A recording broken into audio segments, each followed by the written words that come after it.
Hey everyone, welcome to TACoS Tuesday at 10. I am your host, Vince Montero, and today I have a special guest with me here today is Karyn Thomas, also of Helium 10, and she is our product listing optimization specialist. So that is the theme that we are going to be going over today. So welcome, Karyn, to our show. Thank As you, the Vince. first guest. This is so fun. I feel like I want to be eating tacos with you and just shooting the breeze about all things listing optimization and It's really funny you say that, actually. So I was going to do this episode from home because I'm getting that set up. But I was looking through my PPC AMA emails that users have to forward questions that maybe they didn't get answered during these episodes. And I saw that one of them had told me, hey, and they actually mentioned it 2 weeks ago, but it hadn't arrived. But somebody actually sent me a taco holder. Oh, really? It's probably their product. Yeah. So I came into the office and sure enough, it was here. So I'm just sharing it with you guys. Cool. Look at this. Oh my gosh. Like decorative ceramic taco holder from the brand Moxie 01. So thank you so much. There was actually 2 that came in here. So thank you so much for setting this and obviously for sticking with our theme of TACoS Tuesday. For those of you who are just joining, let us know where you're at. A lot of you are already doing that. We're on LinkedIn right now. We're on Facebook. We're on YouTube. Hey, Scott, how are you doing? So let us know where you guys are signing in from. So, and while viewers do that, I'll explain briefly. We're good, Wahad. I'll explain briefly for those of you who may not know why we call this TACoS Tuesday, why there's tacos in the background, why someone sent me a taco holder. So it's not just because I like tacos. Karyn, do you like tacos? I love tacos. Yeah, I love tacos. You're not right. But I also love. We should actually call it TACoS because it's TACoS. So we also love TACoS. Total ACoS is the metric that we like to repeat. I recommend that users also use in conjunction with their ACoS, which is your advertising cost over sales. So all that simply is your PPC spend divided by your PPC sales is your ACoS. Well, oh wow, Sandy's got some snow. She's just at 11 inches. That's crazy. Hey, Pamela in Ontario, probably cold there too. So like I was saying, in our ad tool, we do have our PPC Management Tool. We do have the ability for users to also see their total sales, organic sales plus their total organic sales plus their PPC sales for total sales. So that's why we like to talk about the total ACoS metric, which is your PPC spend divided by your PPC sales plus your organic sales. That's the TACoS metrics that we talk about. So once again, I hope the viewer that sent me this taco holder is on. Amazing. For those of you just logging in, we're talking about, in addition to TACoS and TACoS, this taco holder that somebody sent me. So thank you so much. If you're not on right now, I'll find you to thank you. So every week we have a topic, like I just said. Today's is product listing optimization. And hey, Suleiman.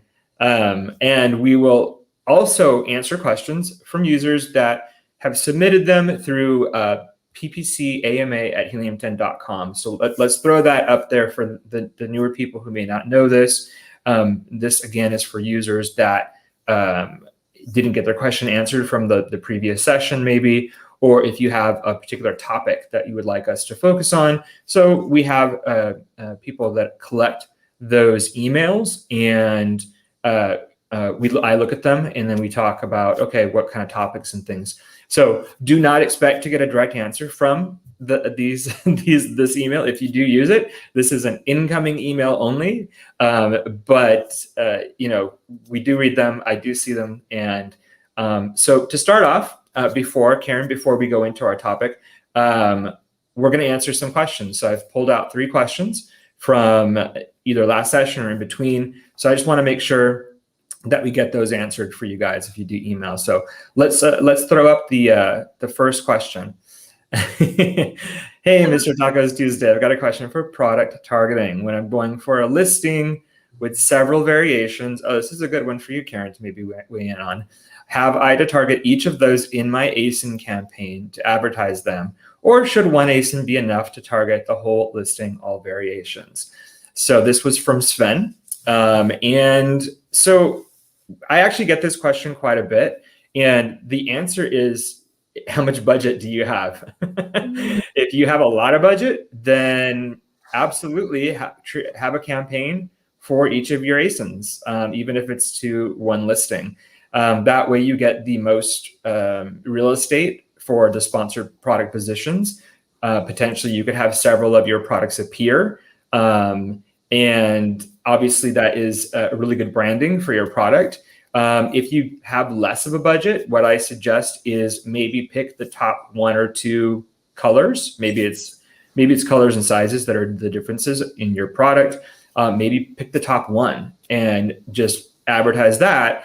And the goal there is once you get enough shoppers coming to your product listing from that one ad, you will then actually be able to see, okay, which of these products is actually the best one, because shoppers will see an ad, click through it, see your listing, see are there variations, and they'll pick the best color and size that they want, even if the color that they saw the ad is different. So it really depends on, again, how broad you want to go with your advertising and how much branding you want to do. You can use your multiple variations as a campaign each, or you can roll them into one campaign and have Amazon decide, which one it's going to show. But again, it will only show one at a time, as it appears, as a user does a search. And then over time, you can actually drill down to see which color. It might not be the color you picked. Oftentimes, you'll pick a size or a color that you think might be your best if you don't have top seller data yet. And then you'll discover, no, it's actually the red one version of my shin sleeves that are selling better than the black ones. Do you have anything to add, since this is kind of a product listing? No, I agree with you. I give my voice and add to it. I agree with you. That's well said. Okay, perfect. And we'll go into actual listing optimization after these questions. So one more. Let's see. Ryan Pottinger asks, hello, is there a way in Seller Central or Helium 10 to understand sales attribution to the product for sponsored brand campaigns? No, there is not, because Amazon does not provide that data. I don't know why, but when you have sponsored brand campaigns, as you know, you have multiple products in that campaign. You have to have a minimum of 3 products to display in a sponsored brand. The sponsored brand can then actually go to a store. And once it hits your store, you have a bunch of products, right? So the 3 products you might have even put in the ad, it doesn't end up being the product that the user actually buys if they hit like your store. So Amazon doesn't have a way to track all of that movement of the user to tell you that if this particular product is in your sponsored brand ad, what path they took to actually make that purchase. So a lot of times you'll see in your sales, you'll see products that you have an ad, but the product that was actually sold is not in the ad at all. It's one of your products, so it gets attributed to that campaign, but it's not really relevant to that particular campaign that you set up. So it's a little confusing. The best advice for that is to look at your total sales. So if you do have a tool like TACoS, for example, you could easily see that on our products, our analytics page on the product level. You can just look at each product and see what the total sales are for that. But yeah, there's no direct way to track, what product in that sponsored brand ad, how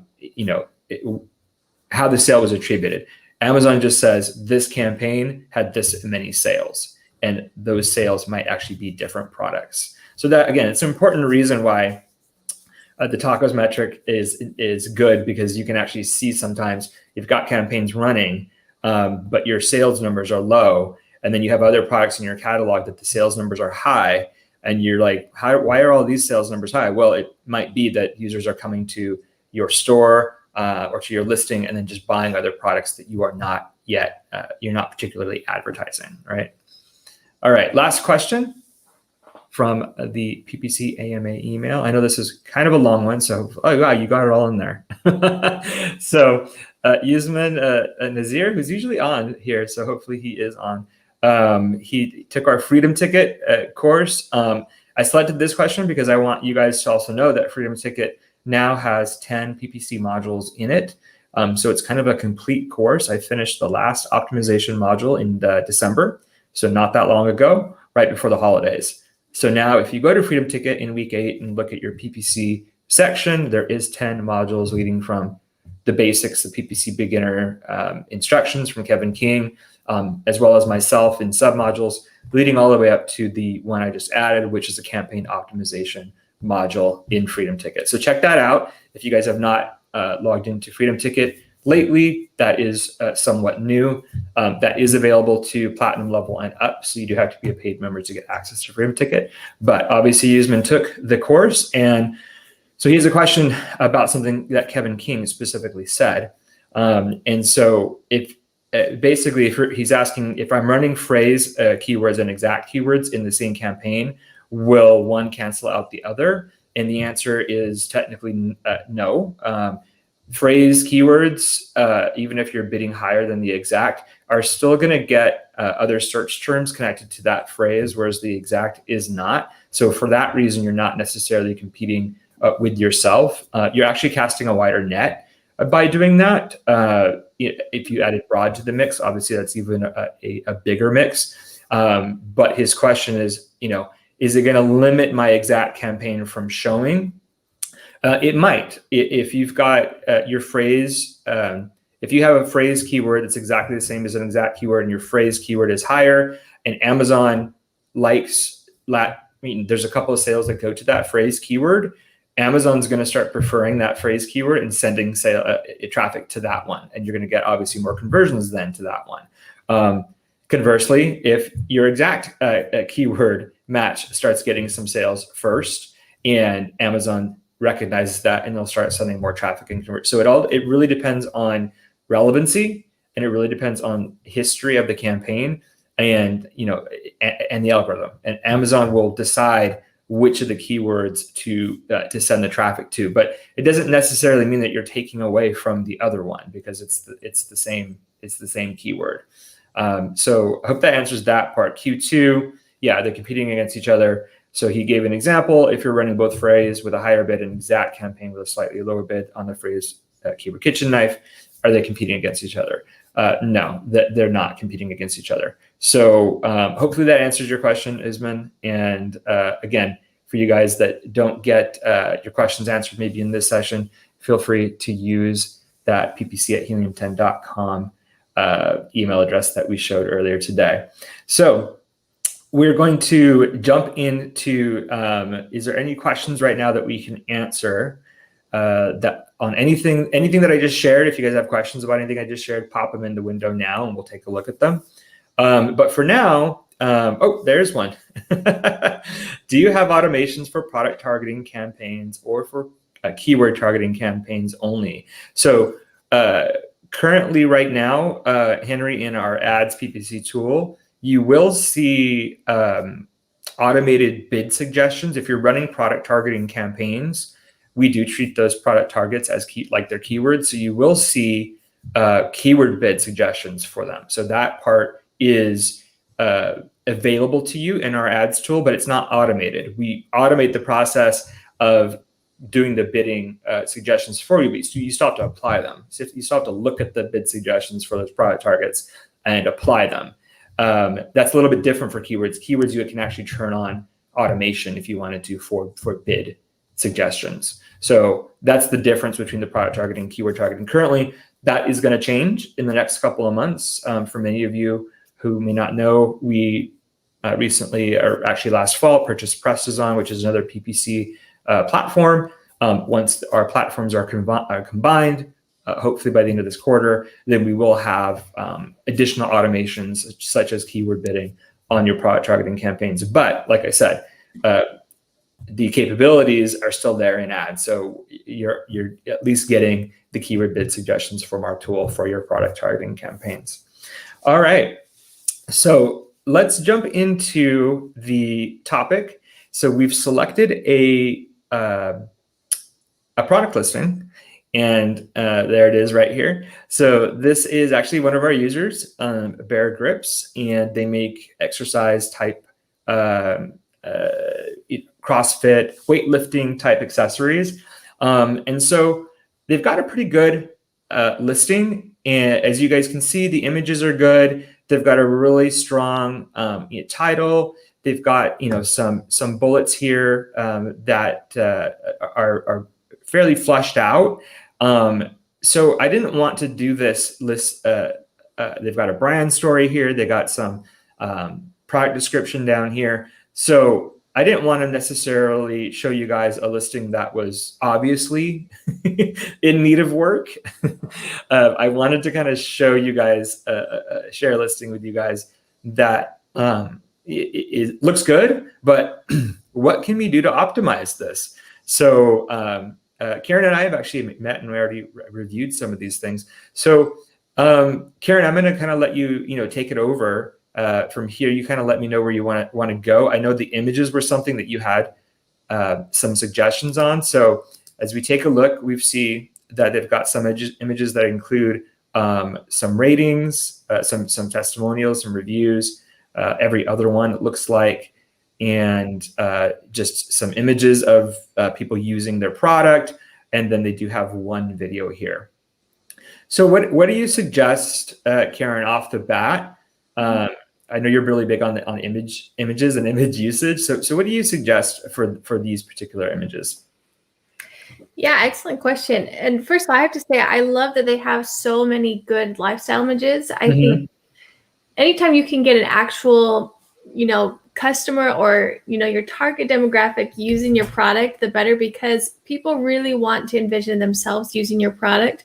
And so I think it's one of the best ways to help people get into the mindset that, especially these type of images where it's like, oh, dang, look at his muscles. Like, I want to be like that. Whenever you can get people to kind of imagine themselves looking like that or using it in their own life, that's a huge win.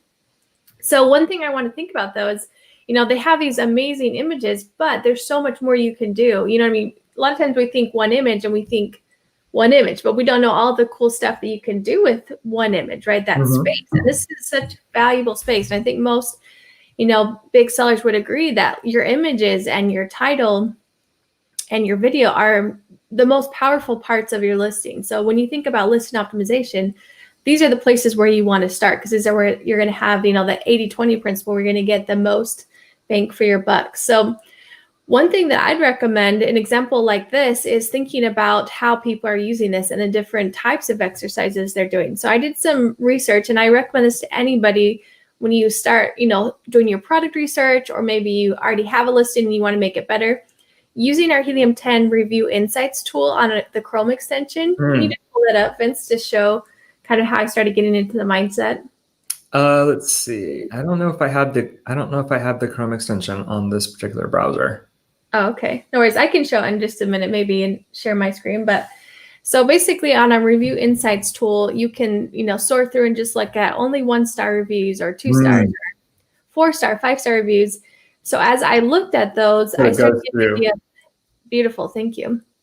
I started getting an idea of, the most commonly used phrases that people were saying in the reviews. And so that helps me get into the mind of the customer. Because I'll be honest, and I told Vince this as well, like, I've never used a product like this. I'm not a weightlifter. I probably should, but I don't really know anything about this product. So whenever and maybe some of you have the same, maybe you found a really good product opportunity to start sourcing, but you're like, I would never buy this in real life. So it's hard to kind of think about who your end user is and get into their head, right? Like, how are they using this? Why are they using it? You want to ask all of those who, what, when, where, how questions, because the more you can make that super clear in your listing, the more they're going to resonate. They're going to look, they're going to click on your listing, they're going to look at your listing and be like, oh, dang, like I'm in the right place here. Exactly what I want. So basically doing that research using our review insights tool, I came up with some really good ideas for their images. So,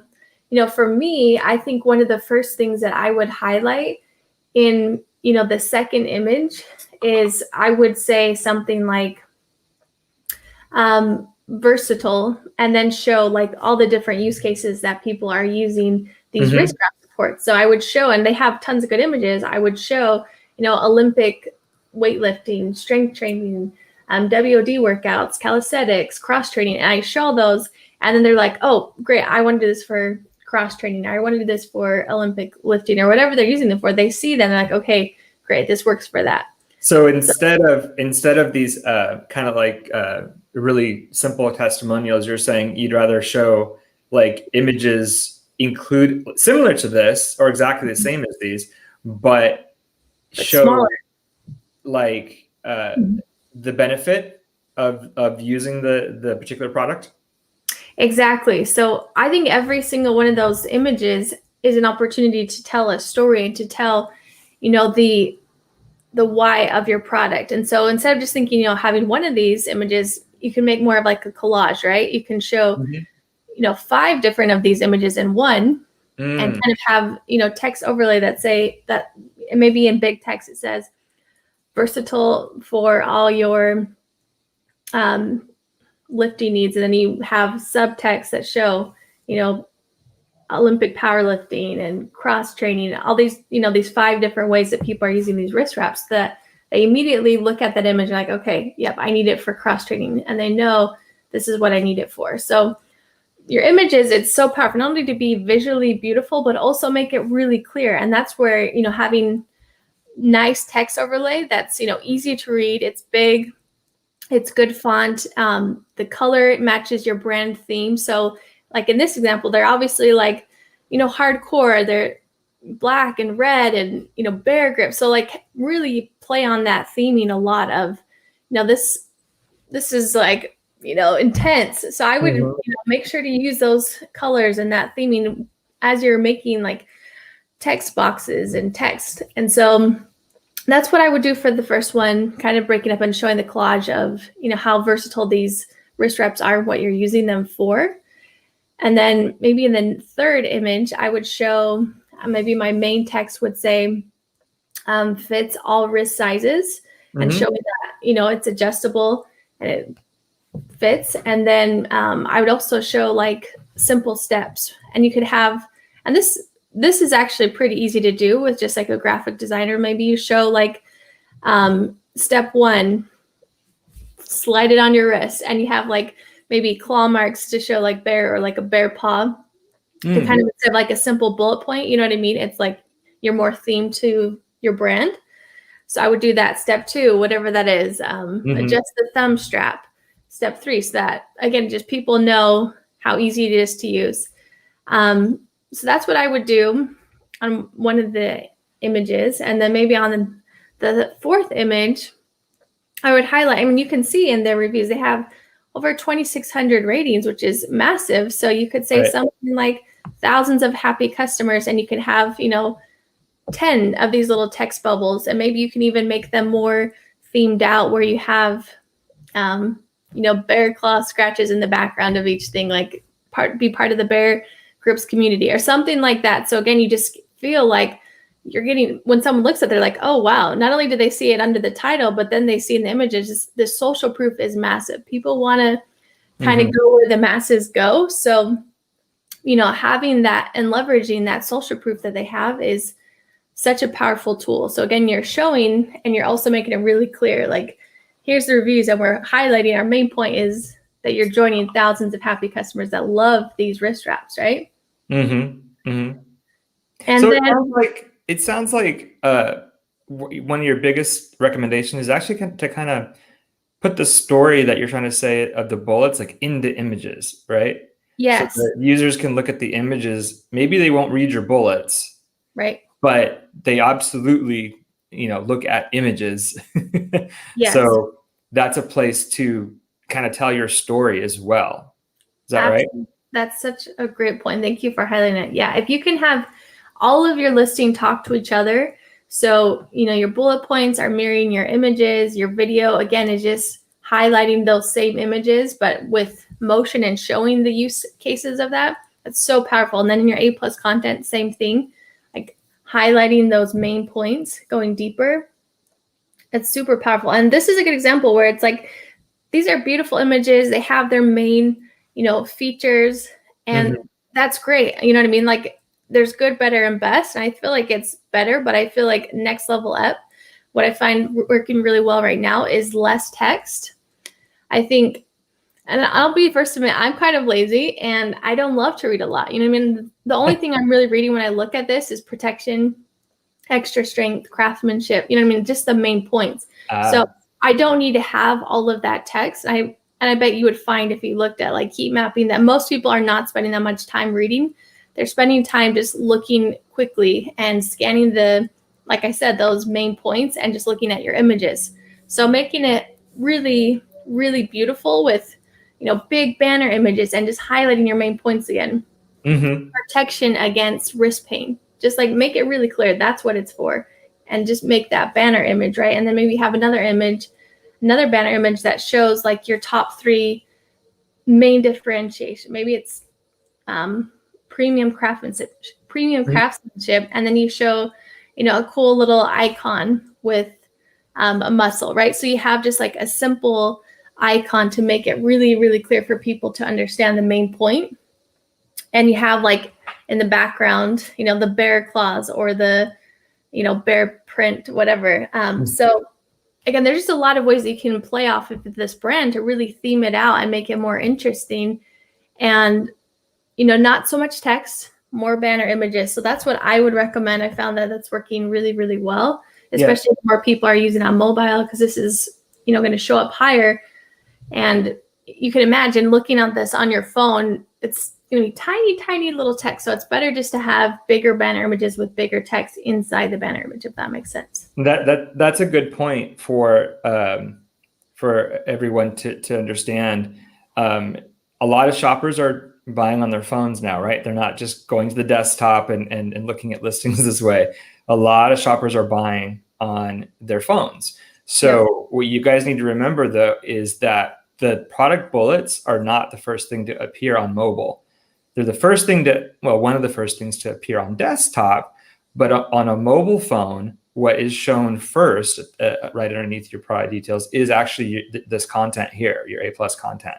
So that is, to Karyn's point, it's almost like leveraging the images that you see here, very much the same way that she said, leveraging the images here to tell your story in your bullets. In case people don't read the bullets, they can actually just see the story here.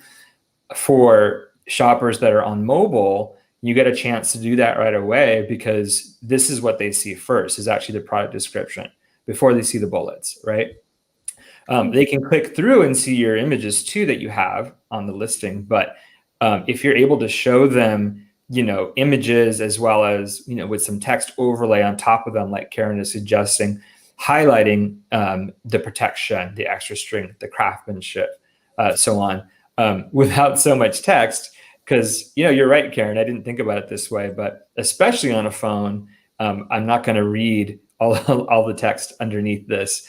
Even though it's valid, it does talk about the product and talks about its quality, but it's still not that kind of short and sweet kind of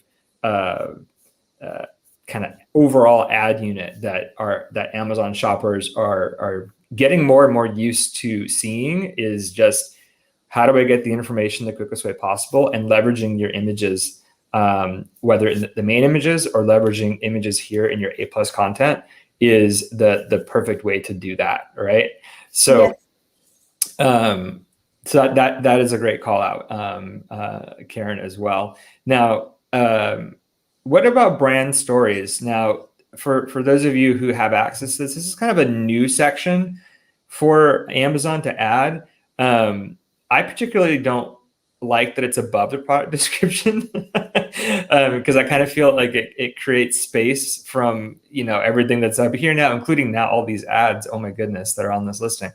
But it's now this break between these two. What's your take on brand story, and what would you recommend here? Yeah, there's things I really like about it.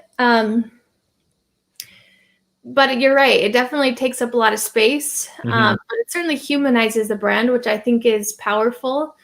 Before Amazon had this section, I would, you know, if you have a cool story, I'd always recommend people use that and, you know, put a face to the brand. I think that's really powerful. But yeah, I think if there's a way you can kind of do that instead in your A+ content, I would recommend that instead, just because you're right. It does kind of take up, and the formatting is not as clean. Again, because people are not going to spend time reading all of their story. You might have a few hardcore dedicated customers, which I love those kind of customers, but it's going to be few and far between. So instead, you know, the image is what's going to capture people. And so if you can have the text in the image, like join our Bear Claw or Bear Grips family, right, established in 2014, stuff like that. Like it's information in a hurry that still does the same thing, right? Helps them resonate with you. And again, you can also do that in your storefront, and maybe we can get to that in a bit, but just, so again, it's interesting. It's always good to test things. I'm a big fan of like letting the numbers do the talking, because, you know, I can have my own theories, but until you test it yourself, you don't always know. But as a customer, I would recommend, you know, because I know I'm not going to read it. I like the picture and I like the humanizing of the brand, but I think it's also kind of distracted with all the text. Yeah, I agree with you. I think that the store, which is linked to every product that you guys own, so make sure you're leveraging this if you have the capability. I think this is the best place to kind of tell the brand story. Maybe even on the homepage, or maybe have like a about us, like a website even, right? This is a website within Amazon, right? This is your Amazon website. I think brand stories are really better served kind of here, because you've got much more, you know, you've got much more room. You're not competing with other, like no one else is advertising here, you know, their products on your page. It looks like they're adding actually a couple of things. They're like, this is new, follow our fans. So this is great. This is kind of telling their story. They connected, you know, some images to their Instagram account. But yeah, if you do have a really cool story, I think even having like and maybe this is something that will suggest for this client, is to move that to like our brand, right? And then you can really get a better sense of, you know, what they were trying to share on the listing without maybe taking up so much, you know, space. Now, does the brand story appear above the product description on mobile? Like we just talked about the product description being the first thing a shopper sees. Does the brand story go on top of that? Do you know on mobile? That's a good question. I don't think so, but I haven't double checked that. So let me. Yeah, that would be a good thing for us to check out. While Karyn's doing that, let's take to see if we have any questions that we can answer about some of the things that we just talked about. Can I provide my brand website address in the From Brand section? Your own, if you're talking about an external website, Rashad, no. Amazon doesn't let you do anything that takes their users out of Amazon. That is what this store is for. So if you do have a website, you have to be brand registered, guys, to get access to this store. But if you're brand registered, and you can create this store, right? This is a pretty advanced one. As you can see, it's got all their different type of products that they have on each page, which is great. This is kind of how you want to do it. In addition to doing like maybe brand or about us on here, like we just talked about. So this is a good example overall. And as you can see, you can mirror this to whatever maybe your external website is.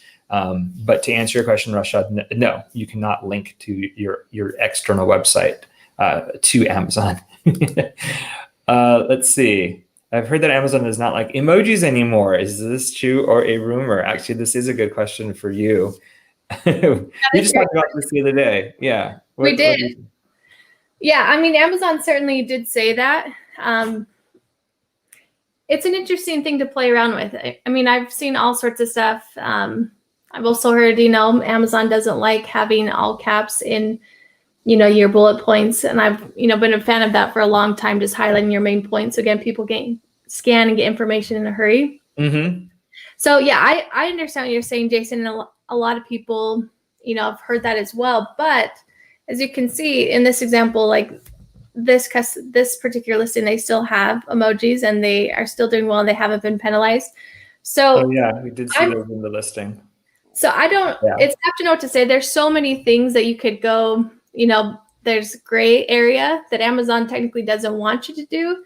But, I would say 60% of Amazon sellers do that. So it's kind of where you feel comfortable pushing the boundaries a bit. There's certain things for me that I won't mess around with. Like any review manipulation is a big, no for me. That's black area. But gray area for me is this type of stuff, like emojis, all caps in the bullet points. Like, to me, I'm comfortable with that. I feel like if Amazon does have a problem, they'll tell you to change it, and you can change it without, a lot of negative consequences. So for me, it's worth having it just because I know it definitely helps improve conversion and sales. So it's worth the risk if Amazon does, give a little hand slap, say take it down. So it's just up to you what you feel comfortable with. If you're being perfectly TACoS compliant, then don't do it. Don't have emojis or all caps in your bullet points. So again, it's what you feel comfortable with. I hope that helps. But for me, yeah, I'll add to that, Jason, that, it doesn't hurt to try, right? A lot of changes that Amazon makes tend to be only from that point forward. So for example, the listing we're looking at right now that does have emojis and all caps, that they might just be grandfathered in, right? So Amazon, typically Amazon doesn't make a change and then go retroactive and try to find all the listings that have emojis and then turn them off. Amazon's going to lose a lot of money that way. They know that if something's working for a particular listing, it's they're not going to pay attention to it. The only way they'd probably pay attention to this is if we submitted new bullets, right? So if we submit new bullets and include the emojis in here, the similar ones, then Amazon's looking at it, right? And then they might go, oh, no, that's not allowed. So it's really the time that you do it that is the most important. But like I said, it doesn't hurt to try. Great answer. Any other questions? Let's see. Hi, I thought you can't have review on the images, says Alan. Yeah, Alan, that's a great point. And again, it's kind of the same about the emojis. It's one of those things that, technically, if you're being perfectly TACoS compliant, then you're not supposed to. You're not supposed to have a lot of different things that, like I said, 60 to 80% of Amazon sellers do have in their listings, as you've seen. So for me, and again, everybody has their own style and their own personality. For me, I'm more of ask forgiveness rather than permission. So for me, this is kind of gray area where if Amazon does have a problem, they'll tell you to take it down. And then you take it down. And I've seen this happen with a lot of people. They take it down for a day or two, and then they put it right back up until they get caught again. So It's just up to you with what you feel comfortable with. But like I said, a lot of people do have it without a problem. Yeah, but more to your point, though, I think you only suggested reviews in an image, maybe in one image, right? Yeah.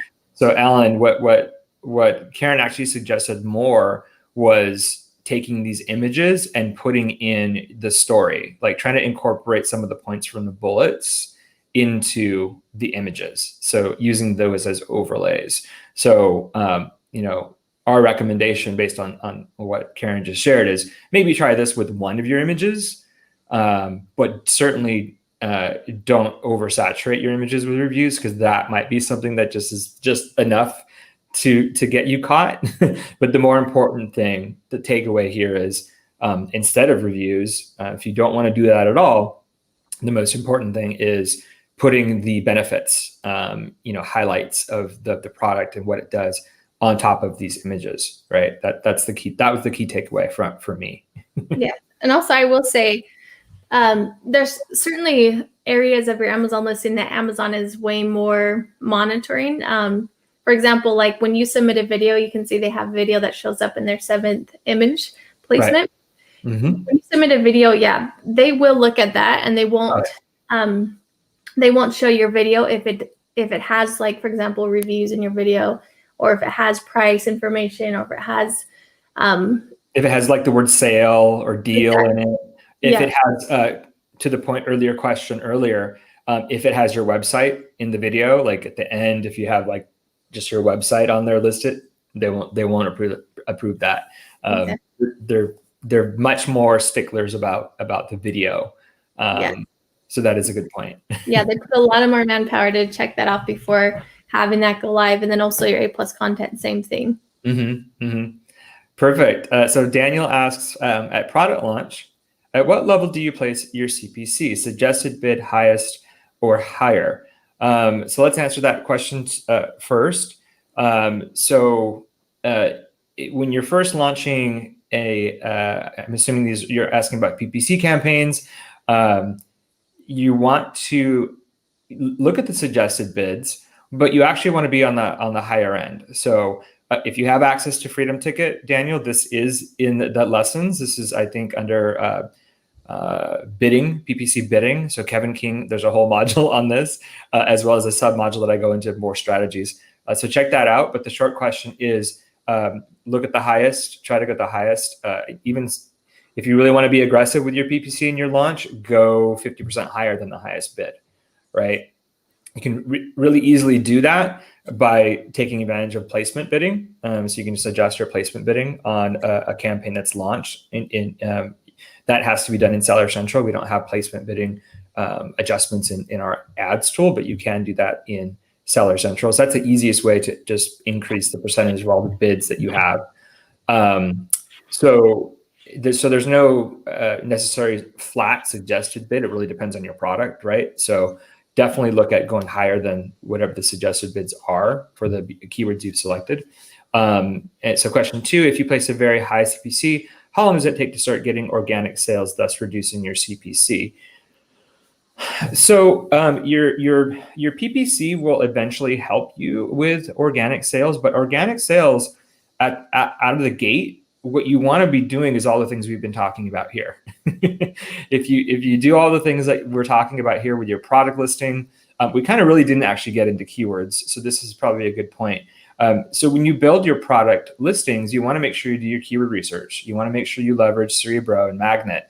You want to make sure that you find the relevant keywords that you can then use in the title, in the bullets, right? That's going to be the best way for you to start getting organic sales out of the gate. If you don't do that, then you're likely not going to get organic sales. If you don't do that and rely just on PPC to rank for certain keywords that you're trying to target, then it will delay that process of getting organic sales. So, there's no direct correlation between a PPC sale or an ad campaign, PPC campaign, and organic sales. Like there's no straight line or data point that we can connect. But we do know, because of the nature of advertising, we do know the branding effects of the PPC over time does affect organic sales. And again, that is why we have a metric that tracks organic as well as PPC sales. If you're running really good PPC campaigns, then you will start to see trends in increases in your not only your PPC sales, but also your organic sales. And sometimes in reverse, sometimes your PPC sales stay stable, but you start to see organic sales go up and up and up. That is because the PPC campaigns, if you're doing it correctly, are being visible, or they're being seen so much that your brand eventually starts getting a lot more organic sales or organic traffic. So hope that answers your question, Daniel, but definitely check out that Freedom Ticket session if you do have access to Freedom Ticket. Anything else? Scott asks, hey, Scott, have you found that there is a limit to the number of keywords you should optimize your listing for to get the best automatic PPC campaign results? So this is a combo. This is a double question, Karyn. So the first half is yours. Beautiful. Scott, good to see you, my friend. Thanks for your great question. Yeah, for me, I like to have a combination of keywords, but I tend to target about 20 different keyword phrases throughout the listing, both in the front and in the back end. So in my title, I like to have, my top 3 to 5 keyword phrases in exact form in the title. And that to me is shown to have the most ranking juice, having an exact phrase form in the title. So I make sure to have that there. And then I have, the individual, the random keywords, not random, but the individual keywords in the backend search terms that make up those phrases, those 20 different phrases. And then I also have in the subject matter fields, I try to put in as many exact phrase match keywords. And then throughout the listing, in the bullet points and the product description, it does have some juice for indexing and ranking, but a lot less. So for me, it's less important to write it for keyword, more for, so less for keyword SEO optimization and more for the readability of the customer, so that it's intriguing enough that they see, that main tagline, like supports or prevents wrist pain, something like that, something that's like interesting. So hopefully I get them to want to read more, right? But I want to make it very reader friendly, not wrist straps, just like, and we've all been buyers, right? And bought listings like that. And we're just like, wow, how are they getting any sales? Because they're just like keyword stuffing the crap out of this listing. So for me, I think it's very strategic. I like to have, like I said, title, exact phrase, match keywords, but still make it readable. And I only have 3 to 5 and try not to stuff. So I only will repeat a keyword about 2 times in the title. Sometimes you have to do that, like in this example, wrist wraps. Mm-hmm. Tough to kind of get away from that. So you may have to say that 2 times in the title to kind of get their main keywords. And then, subject matter, again, the exact phrase match. And then throughout, where it makes sense, I write, a keyword that will fit in nicely, but I'm not overly like having like 5 keywords per bullet point. I just want to make it readable more than anything. So I hope that helps. So that was a lot. Before I answer my portions, that was a lot of information, you guys. So again, there is product listing optimization modules in Freedom Ticket that you can watch. I think most of the information that Karyn just said is in there, but also so that you guys know, we are also those are going to be actually redone later this year. So that's kind of a big thing for you guys to know. So we will have that detail also available to you, updated in the Freedom Ticket. But check that out for sure. There's a lot of things you can do with your keywords as far as optimizing your listings. And Karyn just shared the biggest nuggets. So hopefully you guys were taking notes. As far as optimizing the listing to get the best automatic PPC campaign results, everything that Karyn just shared is exactly how Amazon will look at your product and go through and index your keywords, relevant keywords. So the more relevant keywords you have in there that Amazon indexes, the more likely you are going to see those search phrases being used by Amazon to connect those search phrases to your product. So pretty much, Scott, everything she said is the best way to make sure you get the best campaign performance. So hopefully if you take all that into account, you should definitely start to see better search terms being linked to your product for the automatic campaigns. So, all right, good question. Let's see. Sonal asks, do you need to use keywords on the images, like tag those keywords in the image before you upload on Amazon? For example, product image PNG wooden frame. So that's a metadata question. Karyn, what do you think? Yeah, great question, Sonal. So I know, 3 or 4 years ago, that was more powerful, and it definitely had more SEO qualities to doing that. I found it has less impact, but I still suggest doing it. I think it gives you something. It definitely helps with some of the SEO, but it just has less impact than it did a few years ago.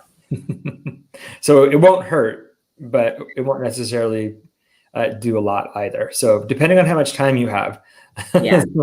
to either add that And when I say metadata, so just for you guys that don't know that term, maybe like images have names, right? So even if you're looking at them on your phone, you'll see there's a name. Usually it's just numbers or letters, and then it's PNG or JPEG.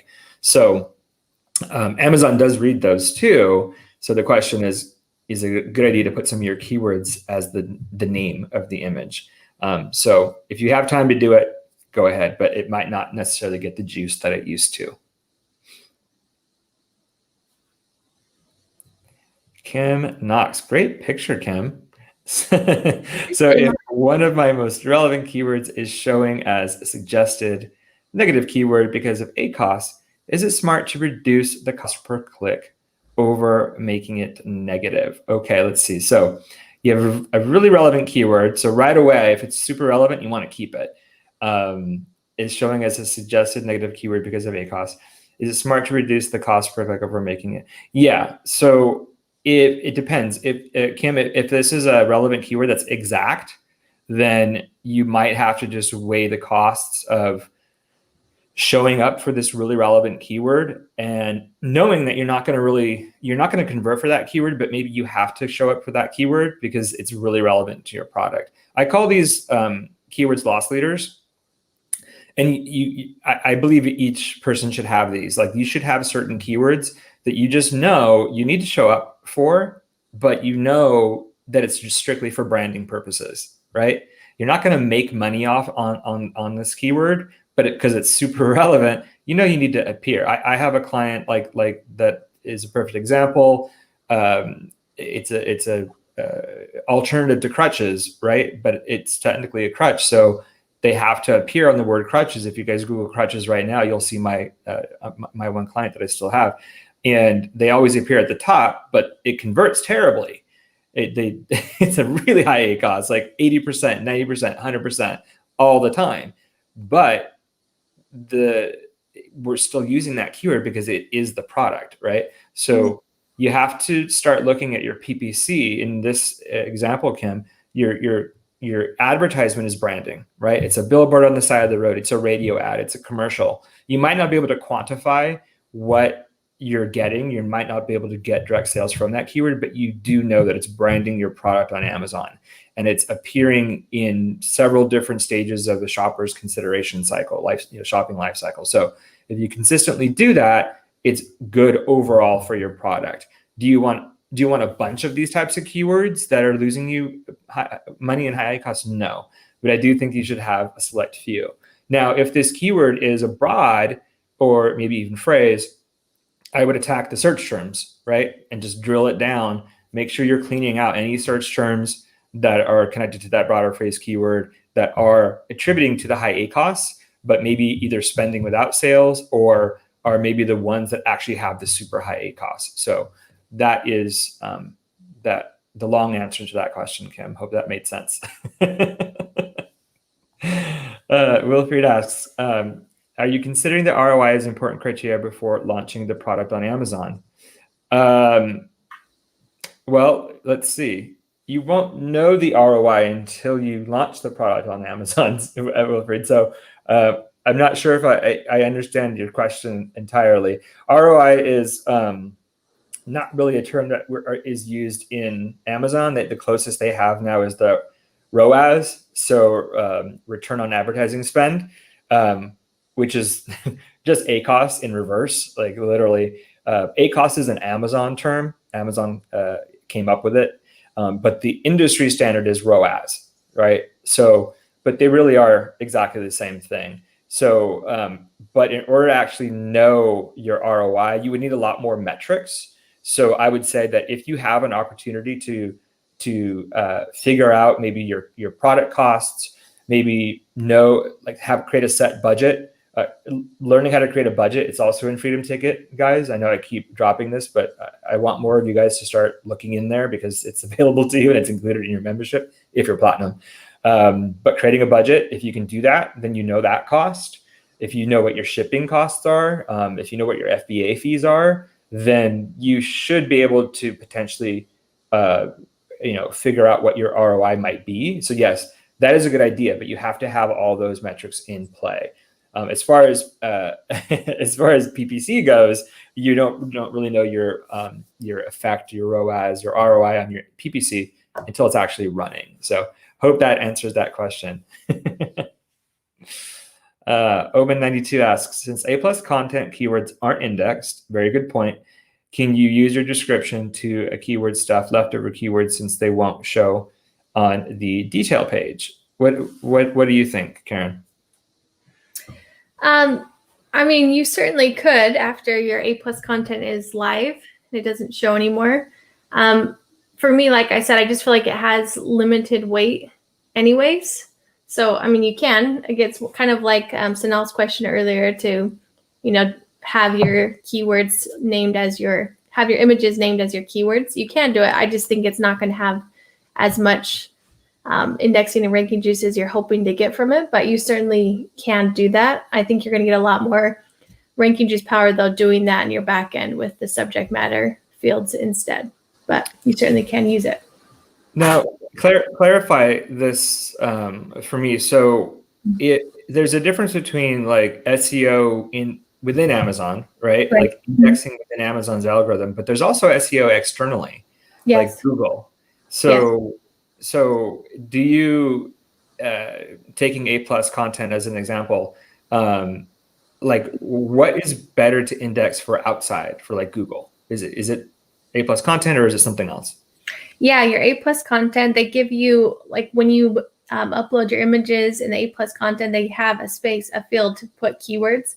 And you absolutely put your top keywords in those fields because that will help you rank or at least index for those on Google. So hopefully when people are searching for, risk support wraps, you get shown up on Google for that because you have those keywords in your A+ content when you're naming those files. And then also your title, again, this is another freedom ticket drop that, Bradley mentions and Kevin King, but, forcing the canonical URL in your title will also help you show up for that specific keyword you're targeting on Google. So in this example that we had with the wrist wraps, they're not forcing that canonical URL yet because they don't have the 5 keywords and then the dash. So that's something to think about. Your first 5 words in your title and then adding a dash will help you force the canonical URL to be that. Right. So big nugget, you guys, that she just shared. Your first 5 keywords in your title, make them relevant, and then put a dash. That is the best way for you to get indexed on Google. So external. So, your product listings aren't just about how your product displays and it's indexed within Amazon, but it also plays a big part in how you're seen externally by Google. And you guys know, if you're on Google and you do searches for products now, you see a ton of Amazon listings. Like, it's almost like Amazon's just taking over Google anyways. But, it's right now, it's still important to be seen on Google as well. And if you can do that by doing something as simple as making sure your first 5 keywords are relevant and putting a dash afterwards, go do that. Go do it now.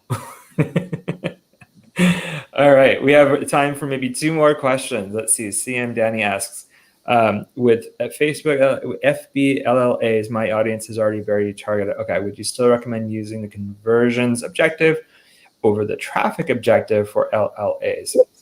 Wouldn't that provide similar results but spend more? What do you think on that question, Karyn?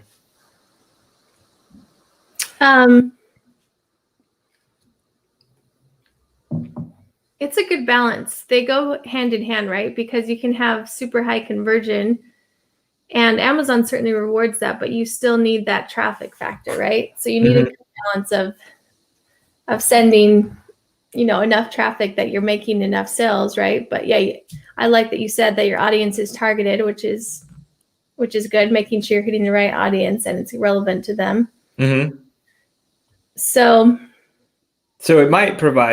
it might spend more, but it's still potentially worth it, is the short answer.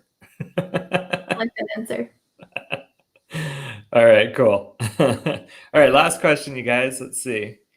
Chanel asks, Karyn, in a previous video, you talked about having a red border around your product for Christmas. Does this apply all year round, or can you elaborate how it should look and be illustrated? Yeah, that's an excellent question. So yeah, you can certainly do different things to theme out your images for different seasons. Maybe you want to do like Valentine's Day is coming up. You could have, maybe you have more of like a heart theme around your image, like a border. And you can find borders on Shutterstock, just searching like a Valentine's Day border, and then, have someone in Fiverr, or maybe have your own VA that can do that to, put that border on one of your images. You can have, maybe you want it more fall themed for, the fall season. Or I've seen people, like if you search doTERRA lavender essential oil, I feel like they did a really good job just having like a light, not watermark, what's the word I'm looking for, where you put something over an image. I can't think right now. Sorry, I'm a little bit tired still. But yeah, basically they have like a purple sheen over their images to kind of like, it's a branding approach because their doTERRA brand is purple and it's lavender. So it was like, it looks really, really clean. Again, just to have like an interesting, another way to brand an image. So look at them for an example of that. But yeah, definitely, I think it's super powerful. There's different ways that people do that. Some people have, on their images, they'll do like a graphic design of, they'll write something in, maybe they have like let's just use this. Even like, you could have like just a simple give the gift of stronger wrists or something like that. Again, just to kind of show like for Valentine's Day, that's what you want to get your boyfriend or your girlfriend, or there's just different things that absolutely people are always trying to think of things and ways that they can gift. I know literally when I look at my Amazon history of all my purchases, I'm shocked about how many of them are gifts. So it's certainly something to think about, especially just, I think with all the craziness of last year, like people are buying a lot more because they need something to be excited about because they can't travel and do parties. So think about special ways like that you can, I'm glad you brought that up. So yeah, definitely having ways to theme your products around the year of different seasons, different holidays, I think is really, really powerful. I think I'll just give a short answer. I think anything that you can do to draw attention to your product or make it stand out more is going to be beneficial in the long term. Like you guys are watching us right now, you see the TACoS background. Obviously, it's themed to our TACoS Tuesday show. So imagine if there was nothing back there, if it was just white, right? It'd be kind of bland, a little bit boring. So whatever you can do within Amazon's, obviously, their limitations or requirements, I think that's a great idea to make your product stand out a little bit more. So hopefully you guys got a lot out of this conversation. We're actually over time, but like we are typically. Sorry, Karyn. I've had a great time. Well, great. I'm glad. So what I'd love to do, again, these are every 2 weeks. Apparently in 2 weeks from now, it's going to be tacos and coffee.